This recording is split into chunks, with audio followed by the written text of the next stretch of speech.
Good morning. You're watching The Market right here on 89 with me, Aisha Faridi, Nikunj Dalmia, Avan Dabash in the studios. And, no rain this morning at least. Nowhere at least. No rain in sight for now at least. We'll have to see. But everything seems to be closed. But we are in the office, Nikunj. You know, I ordered an umbrella. I ordered a special wind cheater. The minute I got the IMD forecast, thankfully I've not used it.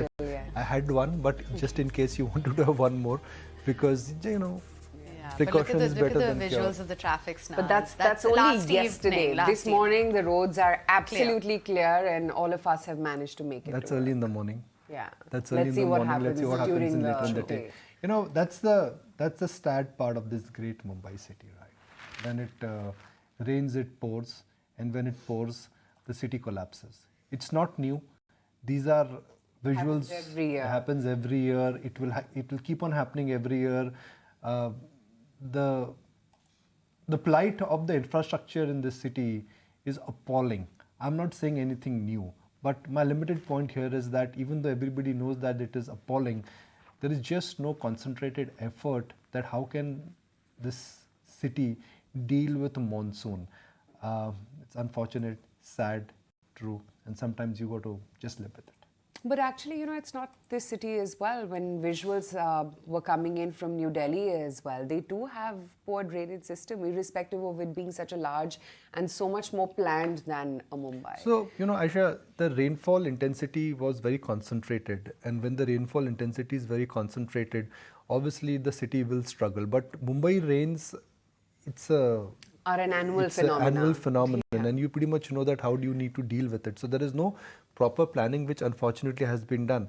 And that's the sad part, that we can talk about road development, railways development, port development, electricity 24/7, but the major cities which in a sense are contributing to the country's maximum number of taxes. Yeah. I mean, look at it. I mean, the highest number of taxes, thank you Aisha, are paid in the city of Mumbai.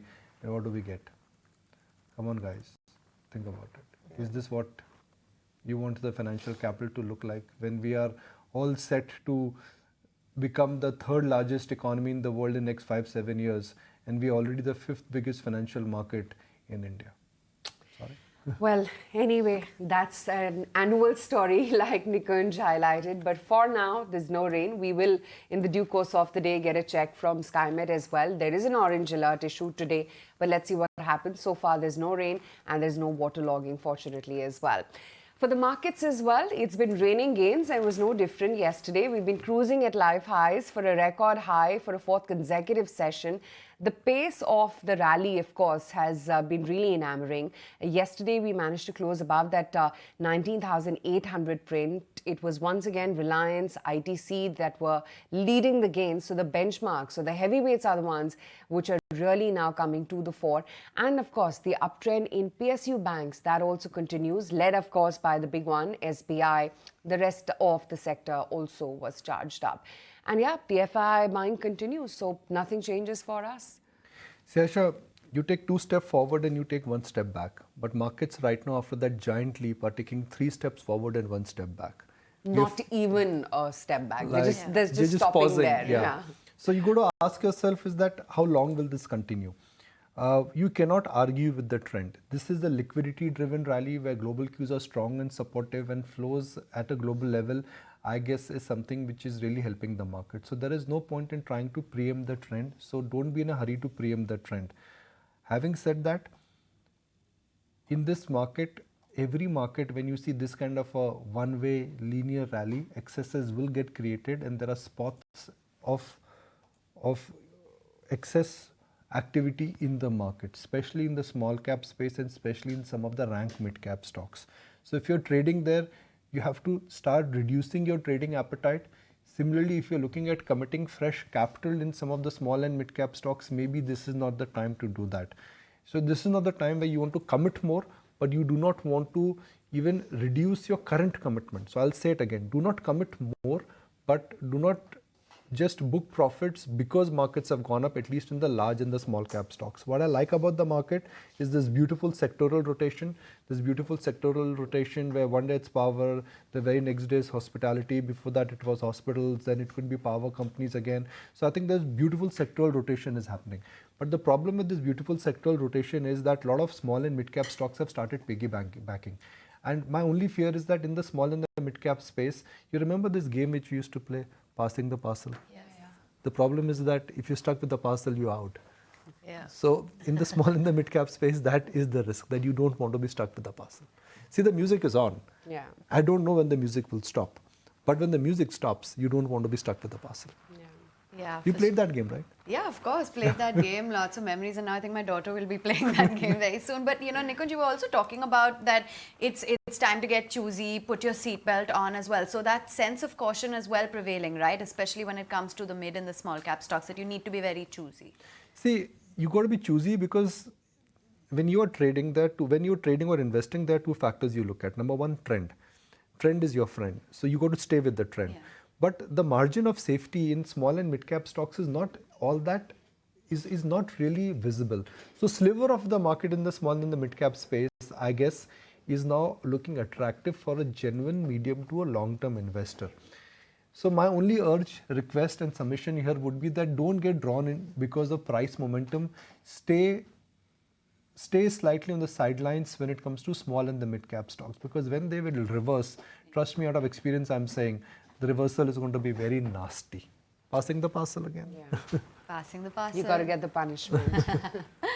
Okay, let's talk about the stock of the day, the week, pretty much, and that is Reliance Industries. It is critical because it will be demerging the financial arm, that is Jio Financial Services today.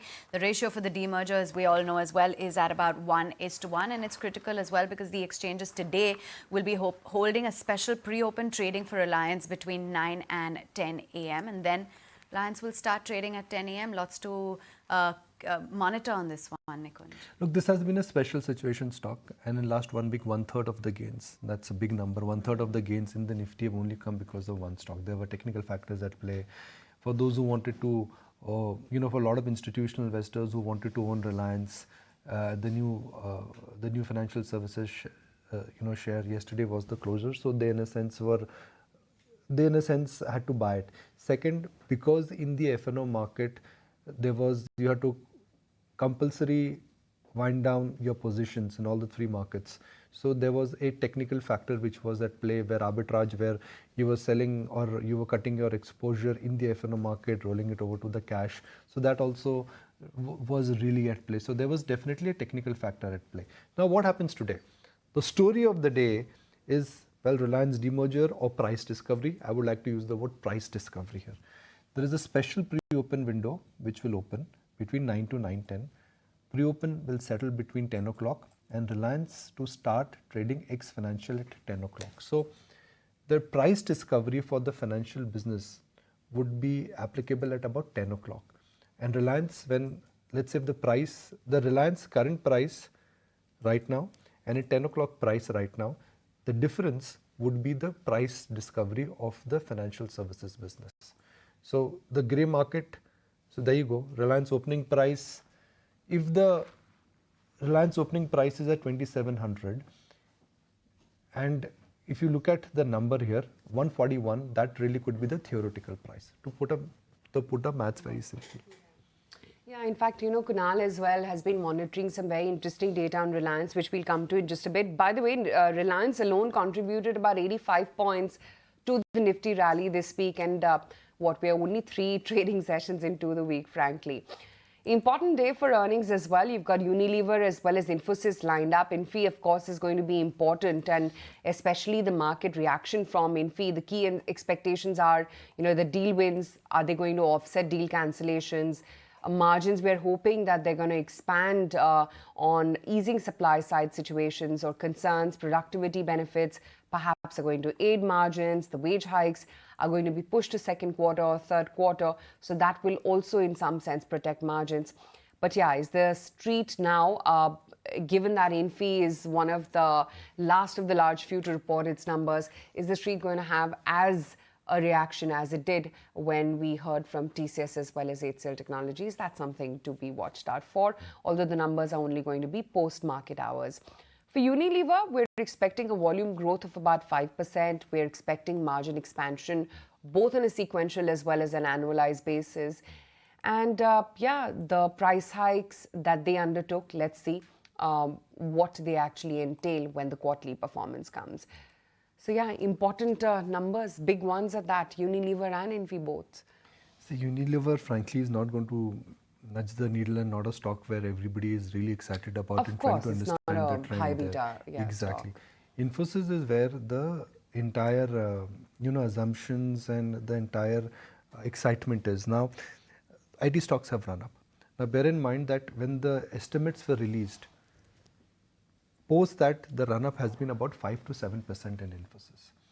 Now, the question you got to ask yourself is that even if numbers are above what the consensus view is, so the consensus view is that Infosys for the quarter gone by will do a sequential growth of about 1.5%. They may not sound sunny, but they will not sound bearish. Large deal will continues, and they will talk about a second half recovery. That's the assumption. Now, with that assumption, the stock has run up. So now, for the stock to stay elevated, they really have to not only meet expectations and beat expectations. I would have said the reverse if the stock would have not run up. TCS ran up because there were no expectations. But for Infosys, post TCS numbers, expectations are high. So the trick now is that they not only have to meet expectations, they have to beat expectations. Now, if they don't meet expectations, that's a recipe of disaster. If they don't beat? If they don't beat, then I think the stock is not going to go anywhere. Because meeting expectation is something which the stock has already factored in, and the run-up has been about 5 to 7% from the recent low. So the sense on the street is that Infosys numbers will be better than what the brokerage community is doing. Look, there is a brokerage number, consensus number, and then there is an HOS number. So the HOS number for Infosys is that they would do something phenomenally better. And for the stock to stay alive, when I stay alive, at these elevated levels, they have to meet that HOS number now. Yep, that's critical. 1474, that's where Infi shut shop yesterday. And the other talking point, Nikunj, is going to be the kind of sectoral churn as well that we're witnessing within the mid-caps. For instance, the move that we've seen in the power stocks over the last 3 sessions, and also interesting in light of the fact that we had the conversation with the Power Minister, R.K. Singh. Yeah, that conversation is coming up, and it's fantastic what's happening in the power sector. Look, you spoke about sectoral rotation. I think that's the beauty of this market, that, one day it's hospital, the next day it's hospitality, then it is power, then it is, back to some of the EMS, which is electronic manufacturing companies. Railway stocks are doing very well. So this market is rotating beautifully well. And the market, that's how markets move. They start with large cap stocks, then large cap stocks, they hit a pause button, then mid cap stocks, they start moving in, then small cap stocks, they chip in. That's how markets actually rotate. But I think Power Minister will showcase his thoughts also in terms of what you should really expect later in the day. But this is one sector where the reforms, in a sense, have been really total. And just think about it. Aisha, both of us have lived in Delhi, right? And earlier when we would say, no, Bombay never had power cut, so you're not part of this discussion. So it's Delhi only which we've suffered with power cut, 44 degrees and no electricity. Load shedding. Exactly, load shedding. There was a fixed time where electricity in the evening would not come. See, Bombay, they don't know. South Bombay. South Bombay. So look at this sector. Earlier when we would say 24/7 electricity, the idea was 7 din mein 24 ghanta. Today the real electricity is available 24/7. The rural electricity now is 20 hours a day. And that's largely because of the reforms which have happened in the power sector. This is one sector where major changes have happened. And I think this is something which markets are realizing really late now. Yeah, in fact, let's hear out an excerpt of Nikunj's chat with the minister himself, R.K. Singh. Demand is going to double by 2030. Today, my established capacity is about 421 gigawatts, 421,000 megawatts. By 2030, our established capacity has to be 800 gigawatts. So that's the capacity addition which we have to do. Now that the bulk of that we have to get from renewables. And that's our plan, because we are a signatory to the United Nations Framework on Climate Convention, and we've made pledges. Now, so we have set targets for ourselves for capacity addition. That's about 50 gigawatts. We'll carry out bids for about 50 gigawatts a year.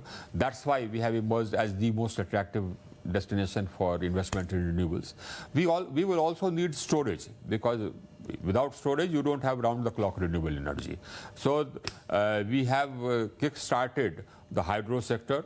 We have kick-started the pumped storage sector. So the pumped storage sector is also booming. And we came out with a PLI on battery storage. We'll come out with another PLI on battery storage. So that the battery storage and pump storage and hydro, all these will go to make round-the-clock renewable energy along with solar and wind hybrid. Plus, I have about 50,000 megawatts under construction of thermal. So that will also come. I think that this mix should be able to do it. I may have to start, and if I tell the world that, look, if I have to add thermal, I will add thermal. I mean, don't be any doubts about it, because for my priority is to make sure that we have enough power.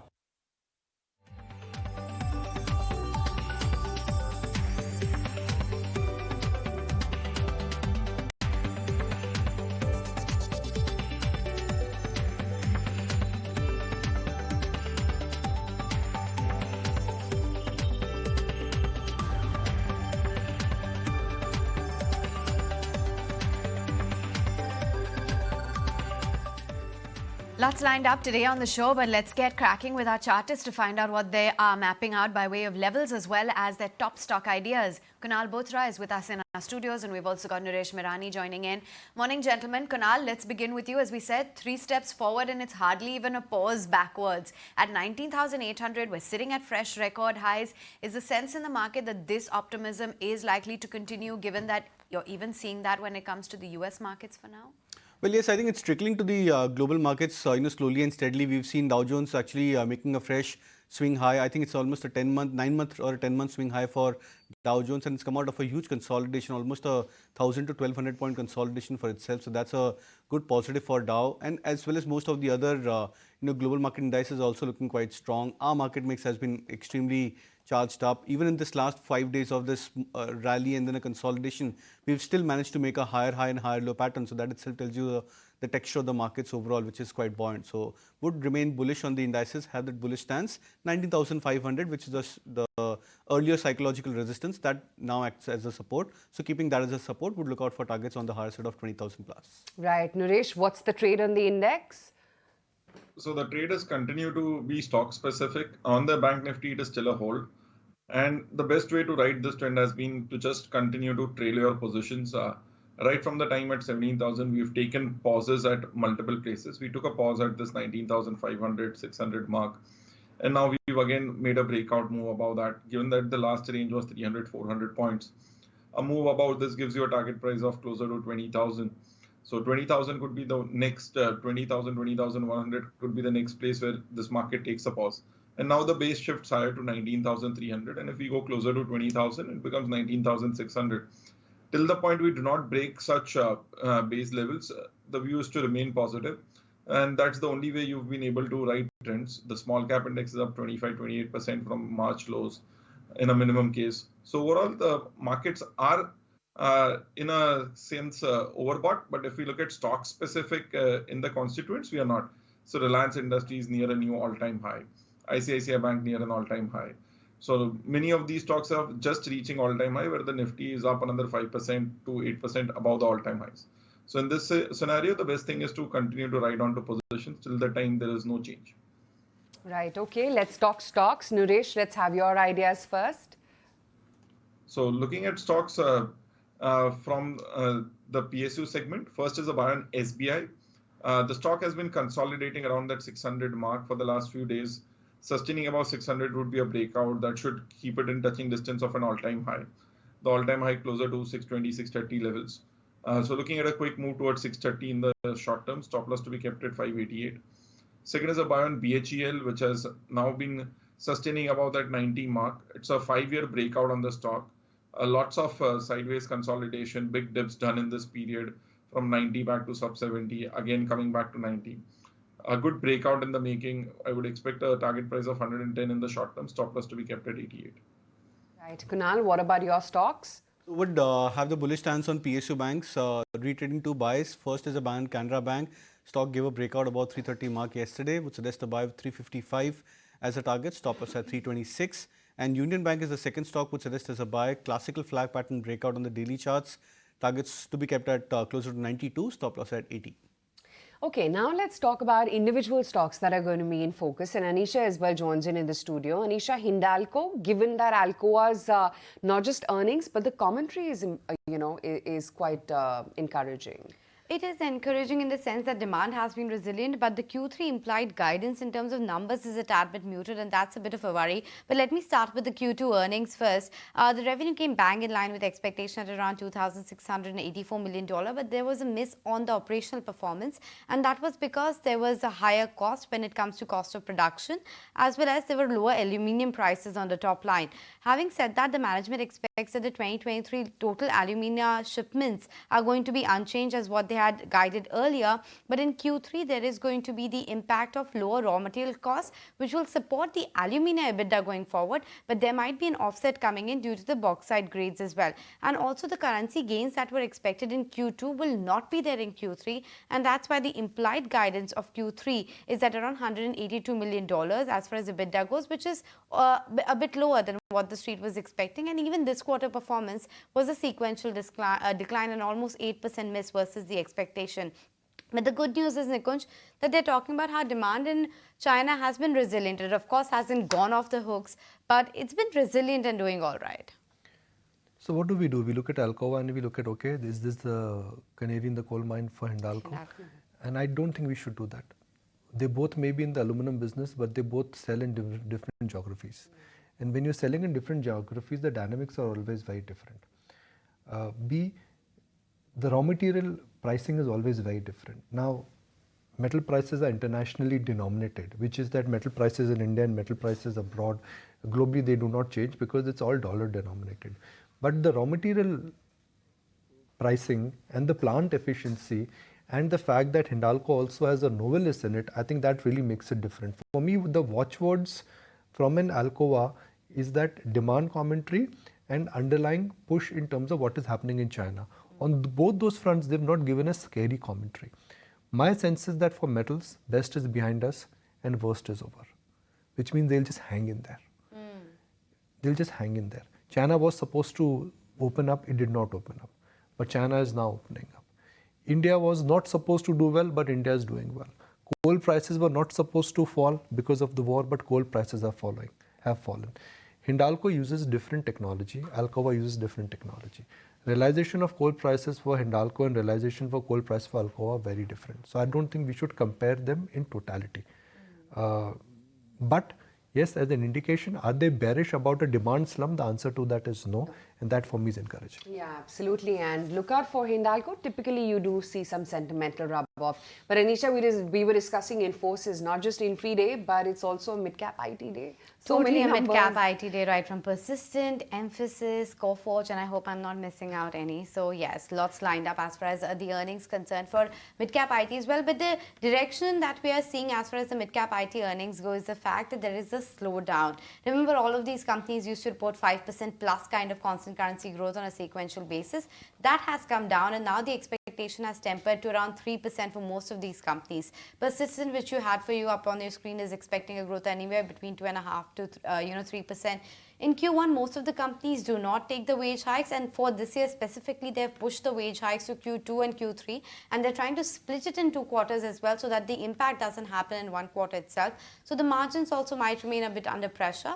But the big question is, Nikunj, whether they continue with that kind of guidance, because these companies were all reporting double-digit growth in a very comfortable manner, and that's the reason the valuation of these companies were 25-30 times, despite, of course, the headline. 40 times. At the peak, of course, even 50 times. Yeah. But they have come down to, anywhere between 25 to 35. Take your pick in terms of the company. You cannot paint the IT or mid-cap IT Yeah. space with the same brush, and that is something which I think is now evident. before we analyze the expectations for today, let's take the clock back and ask ourselves what did we see the last quarter. If you remember the numbers which we got from Mastech, they were strikingly different than what Street was expecting. Similarly, there are a lot of mid-cap IT companies which surprised us with one single client cancellation. I think it was Birlasoft. Yeah. Birlasoft came out and said, okay, we've lost our bottom because we lost one single client. So you cannot have a very isolated kind of a view. I think mid-cap IT companies, some of them do offering some niche, and that niche is going to make them differentiated now, whether it is a combination of Persistent or Tata Elxsi. In the range of numbers which have come out today, I don't track them the way you track, Anisha, but my general view is that you really have to be very differentiated. There was a time when Infosys would sneeze and rest of the market would catch flu. That is not the case now. It's very niche, very specialized. Companies are doing very different kind of work. But over the years, what I've realized is that if it's a trend, mid-cap IT will always feel the heat later on. Which is that first the large cap companies will feel the heat because they are well connected. Mid-cap IT companies are not that broad-based, so they will always feel the heat much later on. So I really hope that this time around, while market's expecting something, I really hope that none of the mid-cap IT companies put the hand up and say, sorry, this client cancelled, sorry, that happened. That could be a surprise. Case, yeah. Well, no, it happened yesterday in terms of Mastech. Remember last quarter there was a bumper number and we saw that double-digit gain, and that came after 3 or 4 quarters of disappointment. Now they're back to square one. There's again a disappointment coming in. So Street is not willing to bank whether that recovery that we saw last quarter is holdable or not, and perhaps we'll see what happens with the others today. But the other one I want to talk about is Century Textiles. Numbers came during market hours yesterday. We saw a bit of a negative reaction and a bit of a volatile reaction because there was a net loss on the bottom line, though we did realize that there was a one-off element to it as well. But the more important thing which has come is the commentary post the market hours. Now let me start with the paper industry, though it forms a smaller part of their business. They say that the medium-term outlook for paper industry remains neutral. They are expecting that tissue segment is likely to be a bit soft in Q2, but as far as packaging and board segment is concerned, they are expecting an improvement from Q2 onwards, given that demand from FMCG is expected to perk up. The most important thing, of course, is the real estate business now, because that's what the growth trigger has been. There, the commentary is fairly strong. They're talking about 3,000 crore worth of booking in this year, 5,000 crore in next year, and over the course of next 3-4 years, they are expecting bookings to the tune of around 10,000 crore. And this is coming not only in terms of volume, but even in terms of pricing. They have been able to increase the prices of some of their units, etc., by as much as 25-30%. And of course, all of these projects they are saying is going to yield an EBITDA margin of almost 25%. Nikunj, do you think this is the play in terms of all of these companies which have that real estate plus some other business kind of thing, the unlocking that is happening in the real estate model? Yeah. No, see, Century Textile does not have a strong operating business like Raymond's. Raymond's has a brand. Now, Century Textile does not have that kind of a brand. No, what I meant is with the land parcels that they hold. Develop that into luxury markets where you can charge a premium. So, in my book, Century Textile is now a real estate builder which happens to be in paper.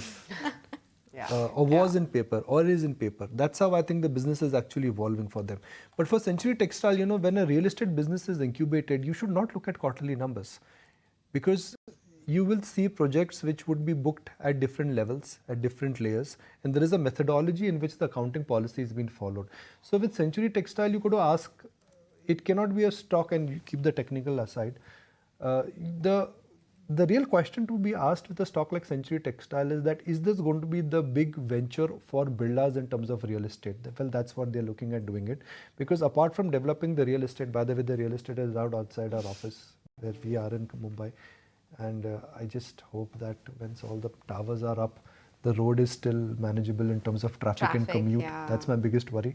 But that's a legacy parcel which they're developing. But apart from that, if they're going to Pune, if they're going to NCR, that means they are trying to make this as a real estate business, the real estate arm. Birlas are not big in real estate. Will this be the vehicle for the Birlas in terms of a real estate venture? Now that's something which time will only tell. And you cannot look at quarterly numbers because the accounting policy is very different. So here you have to take a bit of leap of faith, assume that they can be great capital allocators. They've not had a big successful presence in the real estate sector. Birlas have nothing. Can they do it? And if they can do it, trust me, the size of the business is not going to be small. Well, a couple of ones which are coming in Mumbai have been well sought. So at least the start has been good per se. That's all legacy. See, that is, they've got Baap Dada ka Jameen. I mean, they are the ones developing with legacy real estate. I'm talking about them going to Pune, NCR, the one Bangalore. That they have done in Pune, wherein their gross potential is 2,500 You are becoming a developer. See, Raymond is developing the Thane real estate land. Market did not give market did not recognize the value of it. But Raymond, when it became a developer and started developing real estate in Bandra, market really gave it a thumbs up. Can Century do that? Developing old parcel is the easiest thing So to not do. just unlocking your own old assets, but become a genuine real estate player It's with like the a 3 or developers. 4 year view you will have to take on a Interesting. stock. Yeah, that's my sense. And whether in an already crowded space, can they do it with quality? Bombay real estate, everything sells. You make something, it'll sell at whatever price, right? Well, Ebala, he's telling us what he finds overvalued and undervalued in this market. Let's hear out his opinion. I think I would say more than overrated sectors like even the banking and financial sectors run up quite a lot, and on the basis of expected growth, etc. And I'm not saying overrated. I think probably it has to go through some kind of consolidation phase, which I think could be one. Second is again auto sectors, like some of those stocks have run up quite a lot on expectation that growth will come. So again, we may have to go through a consolidation phase. At the same time, there are certain sectors which are getting impacted because of exports not being up to the mark, like textiles. I have seen a complete last 2-3 years, I have seen a complete declining phase for a variety of reasons, because the global markets are not been conducive enough for them to make money. This probably can say got hammered so much. Maybe there is somewhere down the line we will see some kind of pickup coming in.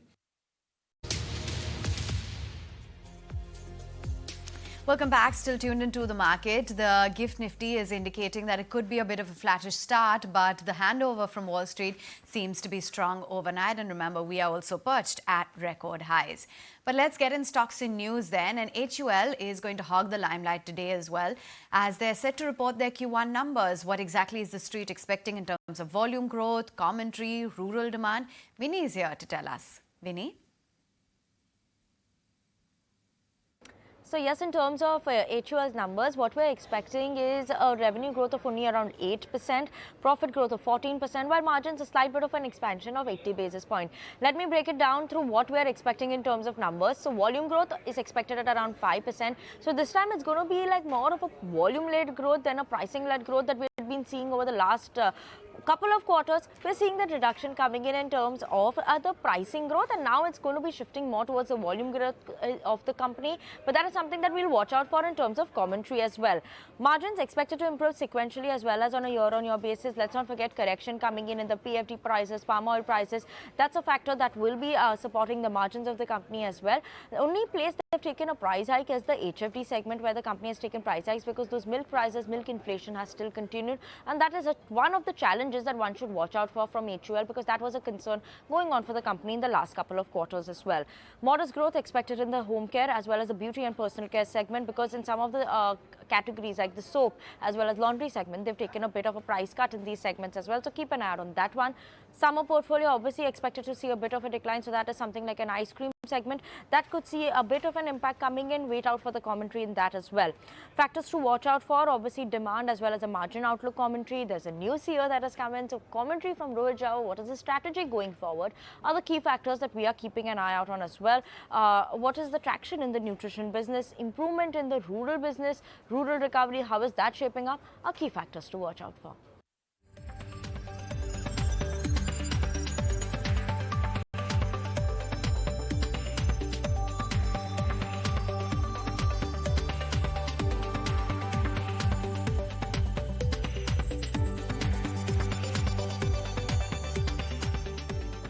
Well, the countdown to RIL trading ex-Jio Financial Services has begun. Remember, the NSE and BSE will have a special price discovery session today before you can start trading in the shares. Somit is here to tell us how exactly this process, Somit, is going to work out and what's going to happen between 9 to 10 a.m. today and then post that. Well, Reliance Industries will be trading today ex of financials, and there is a special pre-open session for this Reliance ex financial trading at around 9 to 10 a.m. Now, the pre-open session is to discover the price of Reliance Industries ex the financial business, and the pre-open prices are expected to settle around 9:45 a.m. and a regular investor can start trading in Reliance Industries shares from 10 a.m. today. Now, how will the value of Reliance Industries ex financial and the financial business be derived? So, yesterday's Reliance Industries closing price was 2,841.85 paise. Now, if Reliance Industries price discovery happens at around 2,700, which means that Geo Financial will be valued at close to 141.85 rupees, and if Reliance Industries the pre-open price discovery happens at 2,600, this means that a Geo Financial will be listed at around 241.85 rupees. Now, analysts are valuing Geo Financials at around 160 to 190, and the Geo Financials book value stands at around 200 rupees per share. But yesterday night, Reliance Industries came out with this announcement where they are giving an indicative cost of acquisition of Reliance Industries shares and that of Geo Financial as well. Now, as per yesterday's closing, if you see, Reliance Industries value stands at around 2,709 rupees ex financial, while the financial business value stands at close to 133 rupees per share. Now, this is as per company and this is just an indicative price. This does not mean that Reliance Industries or Geo Financial value will be at this price. Now, at 160 rupees, that is what the base prices of analysts. Geo Financial's price to book would be at around 0.8 times, and if it goes up to 200 rupees, then Geo Financial's price to book would be at around 1.1 times. Now, if it lists at around 350, we still do not know when the listing will happen, but if it's listed at around 350 rupees, then the price to book of Geo Financial would stand at around 1.8 times. Now, this compared to its larger peers like Bajaj Finance, 5-star, Poonawalla Fincorp, the valuations are much cheaper because these companies are trading anywhere between 3 to 6.5 times. Now, also for Reliance Industries, if you see what remains in Reliance Industries right now is the retail business where they have around 85.1% stake, the Geo Platforms as the telecom and digital business where they have 66.3% stake, then there is the refining, petrochemical and marketing business, the new energy business as well as the gas exploration business that continues to remain in Reliance Industries post this demerger. All right, thanks very much for giving us all of those details. We'll be closely watching out for that, particularly at 9 a.m. In the meantime, we've got Rahul Shah, who's now joining in on the show. Rahul, let's get in your sense then, first up on Reliance Industries, largely on the back of the demerger news. Given that we've seen the company, or the stock price rather, contribute to a third of the Nifty rally that we've witnessed in this week alone, what's your outlook as to what the outcome could potentially be at 9 a.m.? Hi, good morning. I think obviously in last, if we see in last month or so, I think the performance of Reliance has been quite good, and I think stock must have rallied at least 10% in last month or maybe more on that perspective. So I think there could be a deep holding story about Reliance in terms of the various businesses which they have. So I think obviously first this story of the demerger of financial services. Obviously, if I come as we rightly saw that, I think a lot of peer comparison. So I think should be a momentum play in terms of Reliance. Obviously, once that gets listed. So my sense is I think still there's a value in Reliance. I think put together all the businesses, the core business plus now the financials, also Geo Financials as well.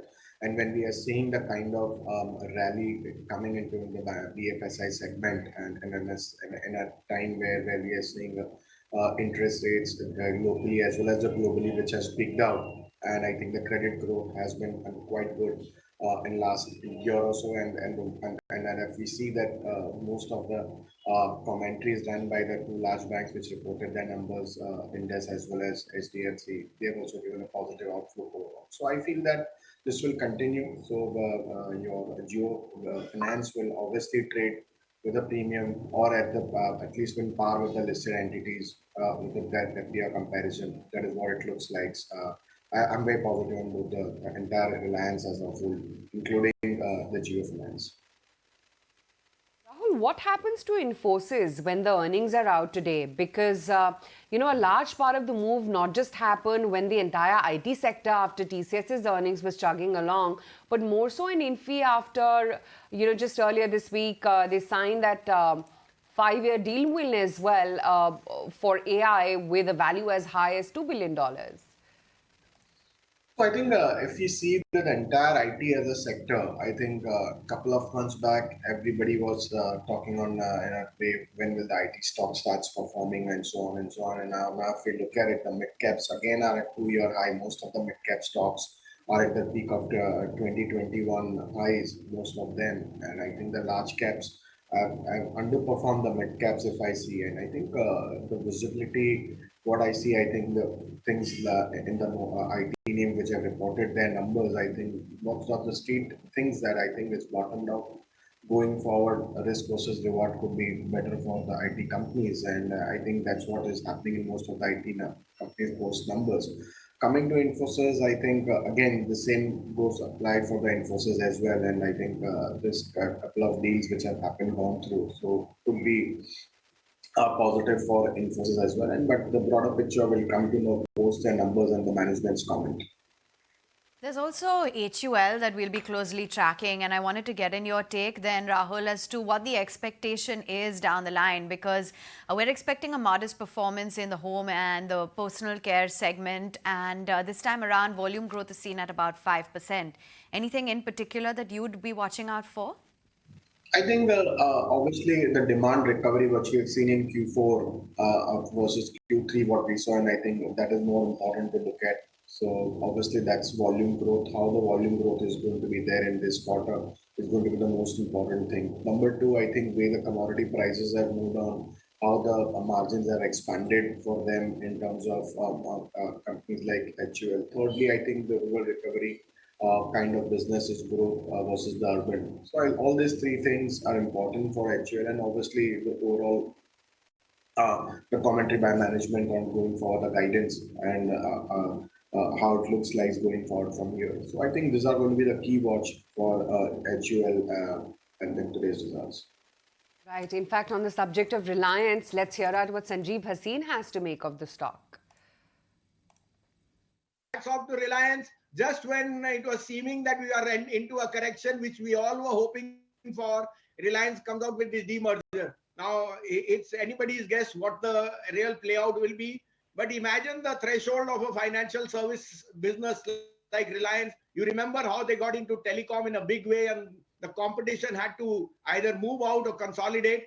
And I think that is forthcoming now in their financial services business. By the way, these are all precursors to some of the large banks which have been underway on acquisition and so on, as the Bajaj Group has been. And I think that Reliance Financials will actually unfold, a lot of value creation which is there on the books. We know that their petchem and the oil and gas has reached a climax. It's only encashment of the investments. The retail business and the telecom is the new buzzword for them. So very, very innovative, and I would expect Reliance actually to lead the charge to 20,000 on the index. Of earnings that the market is going to be absorbing in today, and Tata Com came out with its numbers. The switch contribution has aided the margins, although the margins are a little bit under pressure. We've seen such steady growth in the underlying data business. A lot of talking points. So let me welcome on board the MD and CEO at Tata Communications, Amur S. Lakshminarayanan, joining in on the show right now. Amur, great to have you on the show. Thank you so much for taking the time out. Firstly, I want to talk about your margins because they've continuously been falling from 25.5% number, which we saw about 4 quarters back. It's now down to 21.5%. Is that completely because of Switch acquisition being incorporated in the books? Hi, good morning. No, I think the margin falling is not purely because of the acquisition. As you pointed out, in the last 2-3 quarters, the margin has been steadily falling, even though we have been delivering a 10% growth quarter on quarter, and finally for the year we delivered a 10.3% in the last financial year. And we had called out as part of the strategy, now that we have our base quite strong, our balance sheet is quite strong, and we have been investing in products in a smaller way. We wanted to accelerate growth, which meant that we have to make investments, and those investments were in the form of expanding our footprint and strengthening our footprint in the markets where we serve, especially the international markets. We hired a lot of people in sales solutions in those markets. And similarly for the product development and other services, we hired people. So last year over 1,000 people were hired. And that impact you saw through the course of last year towards the end, and this year you are seeing the full impact of those people addition costs. And as we move to the digital landscape, we were also in line with the market in terms of giving increments and so on. So that has also played out in the quarter. So one is the impact of our investments that we made. The second, the impact on the margins that you see is the mix effect. So Tata Com, as you know, was largely in the core connectivity space. We said our strategy is going to be focused more on enterprises, shift ourselves to more of digital products and platforms. The digital products and platforms came with a lower margin at the gross margin level. And this was again, as per the industry norm, this is to be anticipated. And that mix effect as a proportion of core connectivity reduces and the proportion of digital revenue goes up, that puts pressure on the gross margin level. So these are the two large factors that plays out in the margin front. Now, this is exactly as per our strategy. We had called out that we want to get our digital products to 50%, and that's what we are on our way to. We are already, with this quarter, we would have reached 36% in digital revenues. And as we scale all of these, each of these digital products have their glide path to improve their margins. And therefore, we said confidently that we can hit our aspiration of 23 to 25% in the mid to long term. So we are executing exactly as per our strategy. Couple of follow-up questions, and I don't know if you can give me this data, but what were your margins like in the first quarter excluding Switch, and how much were Switch margins? If you could give me that breakup. And given that in the first quarter only 2-month numbers of Switch was being accounted for, and the second quarter the entire book is going to be merged, will margins then continue to fall? Yeah, we had said at the time of acquisition that this company, Switch, was not a profitable company. And therefore, there would be a short-term pressure on the margin.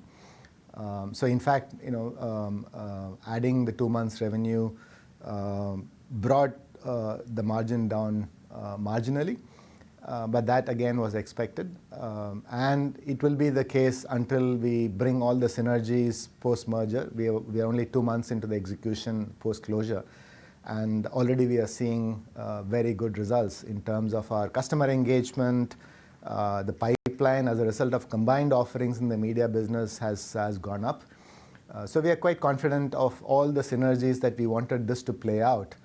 A, in the North American market, B, synergizing both the offerings, bringing the production offerings, bringing our edge and other capabilities in the media, and how we take to the market. That's already bearing fruits in terms of the funnel that we are creating. And third is the cost synergies that will play out as we start executing much more closely in the time to come. So again, while I don't want to give out a specific impact of what the Switch 2 months of consolidation had an impact, it was a tiny impact. It wasn't a very big impact. Yeah. Okay. Morning, Lakshmi. Always good to connect with you. So let's get the equation right. I don't want to get this one wrong for our viewers. You're sticking to your margin guidance of 23 to 25%. That is more like a medium term to long term vision. Define medium term and long term for us. Is it 3-year medium term and 5 years plus long term? And before that, you will struggle to reach that guidance band? No, I'm deliberately vague about this, Nikunj, to say whether it's medium term is 3 years or 5 years. We are, we probably would want to achieve this even before 3 years. But having said that, that we have announced the Canara deal. So these are things in motion. So if I take on a standalone basis that I can give an answer, But in our strategy for growth, investments that we are making in our digital products, these things, all these things will play out. But as it plays out, the impact in terms of overall to the company and to the markets and the customers that we serve are essentially our ability to switch ourselves to a Comtech player, become a lot more relevant with our customers today. For example, in our media business, we no longer go and talk about how do we provide connectivity from the venue to the production center. Right? So our conversations are more about more integral to their business. How do we deliver that immersive customer experience that they seek to achieve? And a lot more integral with even production capabilities and production from the cloud, the edge capabilities that we bring to the table. So this motion delivers, one is a lot more relevance to customers and a lot more accelerated growth that we can get in digital. And while we do all of that, we are very cognizant of the fact that we need to make sure that the margins are in the bands that we want it to be. So, and I had called out that the margins will be under pressure because of the investments that we make. So, to your question, whether it will come back to that range in what definite period, if I was to take purely just the switch alone, we would be confident of saying that we will come back within a year's time. But now that we have also made another announcement of Kalera, that will play into that as well. So in the bit of a longer run, that we will get back. We will, our aim is to get back to the 23%. So deliberately vague. We'll take that then, and I won't probe any more on the margins. I'm going to move right on and talk about the positive side, which is that the underlying data business, that's grown about 4% sequentially. Is this growth looking sustainable, or do you think that we could see this growth accelerating? Well, I think your question is interesting when you say, is the growth sustainable or is it going to be accelerating as opposed to... So I think, we are extremely pleased with the momentum that we have. After 3 quarters of 10% growth, we've been able to deliver an underlying growth of 14% this quarter, and including Switch, we are delivering a 17% year-on-year growth, which is a great momentum to have. Having said that, we want to sustain this momentum, but some of the macro conditions we all know is difficult to predict. While we think still there is demand out there, we see that our funnel addition last quarter has been very, very good. But at the same time, the deal closures are taking longer than what it was before. So we don't know how long that will last. So it's difficult to say how beyond a quarter to be precise about predicting where that will go is going to be not so futile. So we are going to keep our head down, engage with our customers. We're getting excellent traction with our new articulation of digital fabric. We are getting more involved in the customers' business conversations. So all that is good news for us, and we will just keep our head down and execute on that. Lakshmi, there is a lot of surplus land which is there in the balance sheet of Tata Communications. I'm talking about the current balance sheet is what I understand. Hemisphere Land Bank, that's been unlocked, that is separate. When I speak to some common friends, when I speak to some folks who track your company, they are of the view that you are looking at monetizing some land bank which is in Tata Communication in as soon as FY24 and not later than FY25. Is that true? If yes, what could be the value? No, Nikunj, that's not entirely true because as you probably know, the land parcels that we have are fairly distributed in many parts of the state, right? And many of these land banks that we have to go through the titles, and some of them are still in the old name. So we are working through the titles, we are working through the pattas, we are working through the usage for which these were given to us and bought by us. So the usage change is another aspect aspect that we have to think through in all of these. So we are dealing with this systematically. So the simple answer to your question, will all of these be done by in the next 1 year? No, the answer is not. So we will go through this systematically step by step. So to wrap it up with one simple question, I'm trying to understand the business trajectory here. Exactly a year ago, the business went through a downturn. Last 2 quarters, the upturn is visible. What should we expect in next 2 quarters? I'm purely using terminologies to capture the business trajectory. There was a drop, now there is a revival. Will there be a flourish?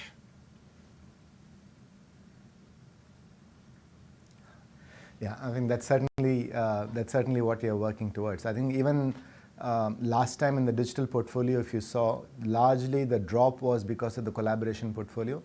While our cloud was always doing well, our security portfolio was doing well, our next-gen connectivity portfolio was just taking off at that time as well. But collaboration was the largest piece in digital. And there we had an impact, and I don't want to go through the reasons of why, because we all knew why that collaboration and the usage came down. Since then, we pivoted the whole collaboration portfolio to more of platform and services, which we call as Global Rapid, and that stabilized the degrowth that we saw previously in the collaboration. Now, for the last 2 quarters and this quarter, our customer interaction platform, which is a combination of DIGO and InstaCC put together, which helps our B2B customers to deliver superior experience to their consumers, that's the customer interaction platform. That's really taken off, and because that's growing very well, the overall collaboration portfolio has come back to the growth mode. And being the largest piece in the digital portfolio, that growing was important. So, and that's how we saw the growth revival. Going forward, from a demand driver point of view, exactly all the demand drivers, our customers moving to cloud, our customers wanting to leverage internet a lot more, poses a lot more of complexity in their infrastructure. And we come there to simplify that with our products of ISO offerings, ISO WAN and ISO SD-WAN, and with our cloud SOC and other capabilities, we simplify the whole thing for that transformation. Similarly, on the collaboration side, the connected experiences, the combination of DIGO and InstaCC, there is a lot of demand out there because people still want to interact with the consumers in a converged contextual manner. And in our connected solutions, again, we are beginning to see the traction which we saw last year in terms of the Move platform and the IoT platform. Even though they are small parts today, that was lagging behind, and that we started seeing some growth. So overall, the demand drivers are still quite valid, and our products and platforms address these demand drivers in the market. So all I would say is, as long as we stay relevant to that and execute, we will be able to grow. Appreciate your time. Thank you so much for joining in and giving us an update on how business is shaping up. All right, let's get a move on then. And 9 a.m. it is critical today as well, because remember, NSE and BSE are holding the special price discovery session for the first time ever. This is to determine the value of Jio Financial Services shares. And we want to get you into the thick of the action, find out as well what's happening when it comes to the dealing room buzz. So my colleague Sharad Dubey is at the Prabhudas Leeladhar dealing room to get in a sense as to what the chatter is like on the big demerger. Sharad.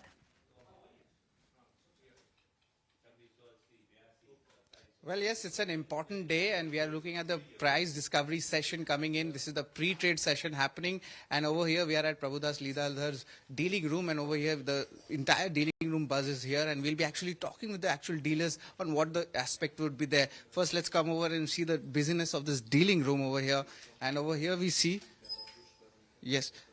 And over here we see the entire impact coming in for the Reliance segment. First, the question is, sir, what is there for the Reliance traders? So as we all know, there is a special price discovery cap for around 1 hour, and exactly at 10 it will start trading. So till that time, it's very difficult to say what would happen, but it will be more clear when both the entities start, trading freely in the market after some time. Although analysts are expecting around like 150, 160 kind of level for the JFSL, but Reliance, as you know, it softly has said that it should be somewhere around 132, 133. So let's see like how price discovery goes on. Yes, and one more question on the price discovery front. What happens for the Geo Financial Services arm? You know, what happens next? It's going to be a part of the Nifty index. So could you help us out with for our viewers? So as you know that the shares and everything will come later on, so it will remain constant at the discovered price, and it will be included in Nifty for the sanctity of the calculation and all. So once both the entities start trading freely, then only will come to know like the impact. Till the time it will remain constant, as everyone knows. Yeah. Well, yes, so the prices will be remaining constant when it comes to the financial services arm, and post this listing, it's expected what the analysts are stating that then it might be removed after 3 to 4 days on the regulations part from the indices. So that is something which we are actually catching from the dealing rooms. Now, guys, no, the more the Reliance stock price goes down in pre-open, the higher would be the price discovery for Reliance Jio. That is what you need to understand. Now, if Reliance is down 6%, you're just tuning and you're thinking why Nifty is in the green. Well, that's mathematics. Thank you, Sharath, firstly. It's mathematics. How this entire process has been done, and it's quite a brilliant way in which this entire process would be done, which is that the price discovery, yesterday's closing price, and the price discovery would be the real price for Reliance Financial Services. But the Reliance offshoot, which is the Reliance Financial Services, that discovered price will still be part of the Nifty with the same weightage, which means the collateral damage for the Nifty is not going to be there. The book value of this business is 200 rupees. If it goes, since it's a new business, it is at an incubation stage right now. It's a business which is going to be challenging the incumbents and would be changing the way how the financial distribution and the lending business would move. A one-time price to book is something what markets are ascribing it to, because it is starting with a minuscule profit as per the balance sheet of Reliance of about 330 crores. So it will not command, just because it is Reliance, it will not command a price to book of HDFC Bank or Bajaj Finance. The question you got to ask yourself, and that's how the maths would move. We can take out this graphic because that graphic is not relevant. The question you got to ask yourself, Aisha, Avan, Kunal, I think is, what can this company do? Because they're trying to do everything. They will move into consumer lending, which is they will challenge Bajaj Finance. They will move into... And a lot of the other smaller digital players. The smaller digital players actually, Avan, really will not matter to Reliance. Why? Because the size and the scale what they will have is so large that the smaller players actually, they may just be eaten up. And when the system gets a large player, the shakeout actually happens. Then they will challenge the insurance distribution industry because that's where fat margins are. So let's say policy fintech, PB fintech and some others. Brokerage industries, I don't think they can do anything more because Zerodha has already challenged them. But the space where I think they will really come and change the game, guess which one that could be? Wealth management. Wealth management is where the margins are very high, 2%, 1.5%. The IFLs of the world, they charge a very fat premium. I think that is one business where they have data technology and they will have understanding. So that is one space which actually will get challenged. Interesting part is when Jio happened, it changed the fortunes of Bharti and Vodafone. I don't think this is going to automatically change the fortunes of some of the other companies because the size of the pie is so large. And Reliance will not do anything foolish where they would be coming out with disruptive pricing in consumer lending. In Jio, they crack their prices down. Here, they will not give you loans for free. They can't do it. Yeah. So it's something which will change the way how the long-term picture would move. But unlike Jio, where the dynamics changed completely and the sector had to go through a complete 180-degree turn in terms of disruption, size, scale, rate, that may not happen. And for the Reliance Industries shareholder, how does life You got this free. Now today, if you own Reliance Industries, you're getting this. Each share that you have. You will get free. From 20th of August, you get it free. I mean, you got a new stock. I think it will take some time before Jio Financial Services will be able to scale up.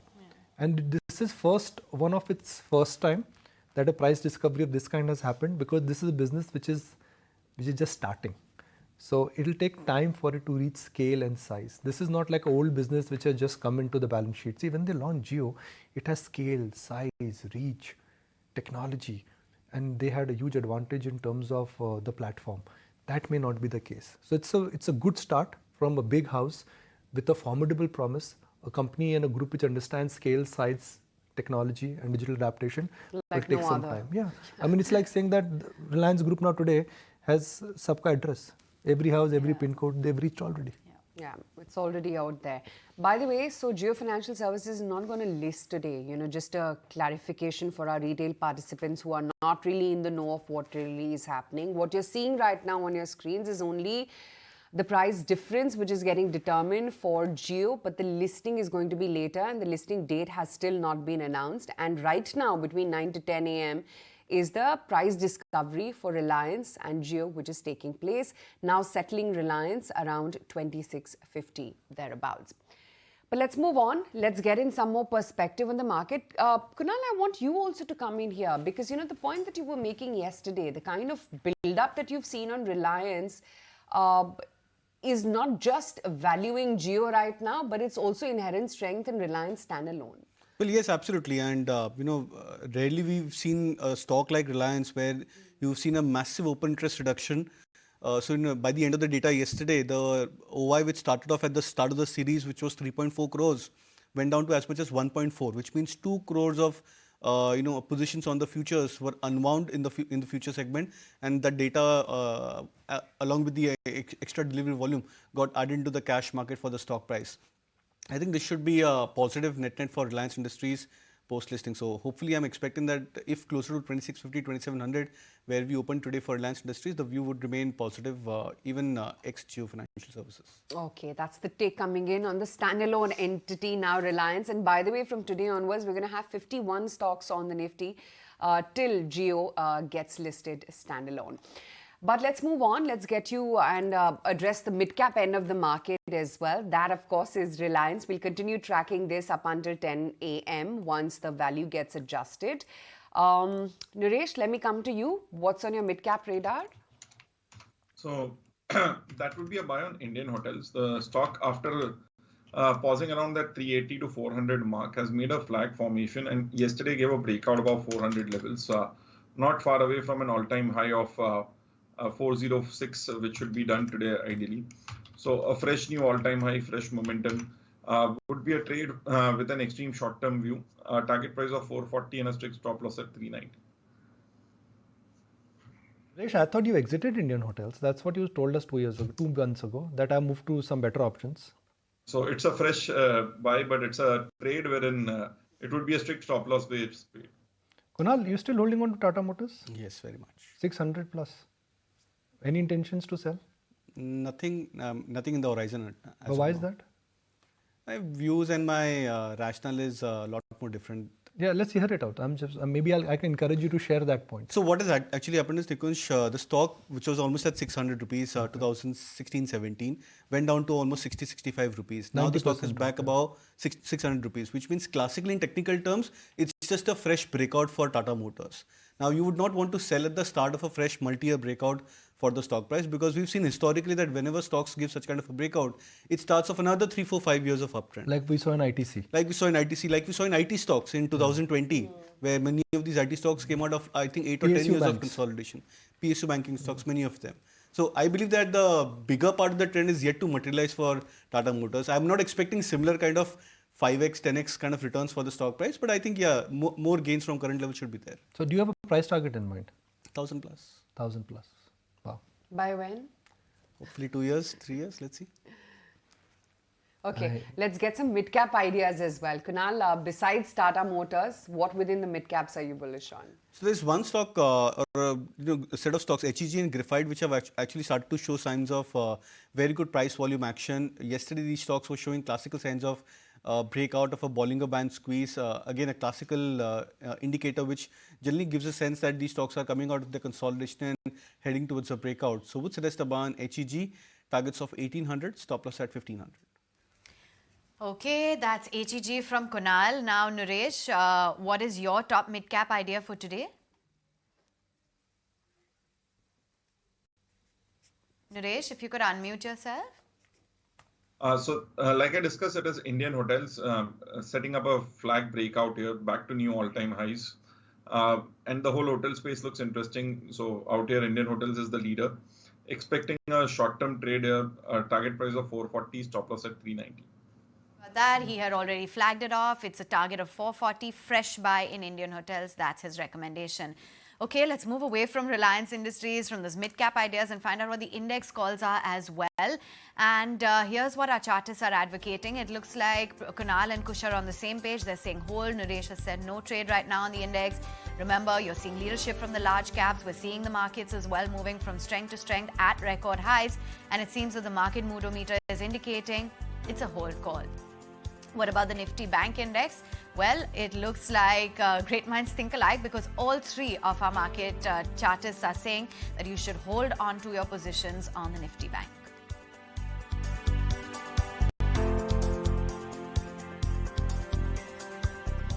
Well, the only story is, at least this Thursday morning, Reliance